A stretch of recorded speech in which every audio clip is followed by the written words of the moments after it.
Hi all, అందరికీ నమస్కారం అండి. ఈరోజు ఎంతో హెల్తీ అయిన టేస్టీ అయిన రాగి దోశతో చేసుకుందామండి. దానికోసం అయితే ముందుగా ఒక గ్లాస్ తీసుకుని దాంట్లో మీరు ఎంతైతే మినపప్పు వేసుకున్నారో అదే గ్లాస్తో సేమ్ క్వాంటిటీ 2 గ్లాసులు రాగులు వేసుకోండి, లేదా 1.5 గ్లాసులు రాగులు వేసుకోండి. నేను మినపప్పుతో పాటు ఒక 1/4 టీ స్పూన్ మెంతులు కూడా వేశాను. ఇవన్నీ వేసుకుని చక్కగా వాటర్ పోసుకుని అవి ములిగేటట్టు కలుపుకొని ఒక 10 నిమిషాలు అయితే నానబెట్టుకుందామండి. అలా నానబెట్టుకోవటం వల్ల అందులో దుమ్ము అంతా చక్కగా తేలిపోతుంది.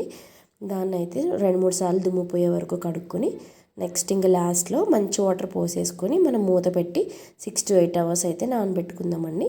ఈవినింగ్ అయితే చక్కగా నానిపోయి ఉంటాయి. ఇలాగా వీటినైతే నేను మళ్ళీ వాష్ చేయట్లేదండి, అదే వాటర్లోంచి తీసి నేను మిక్సీ జార్లో అయితే వేసుకుంటున్నానండి. గ్రైండ్ చేసుకుంటా కూడా నేను ఇదే వాటర్ వాడతాను. ఇలా అయితే మనం అన్నీ వేసేసి పెట్టుకుందామండి. జార్లోని చక్కగా నింపేసుకుని మనమైతే మిక్సీ పట్టుకుందామండి.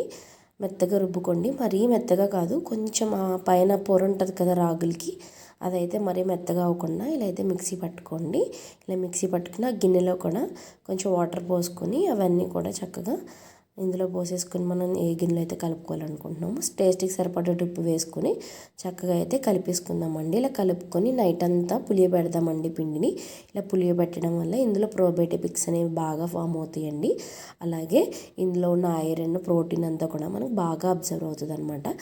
అయితే బాక్స్ నిండా అయితే పెట్టుకోకండి, కొంచెం బాక్స్కి సగానికే పోసుకోండి. పిండి అనేది నైట్ అంతా వదిలేయడం వల్ల తెల్లారికి పొంగుతుంది అనమాట.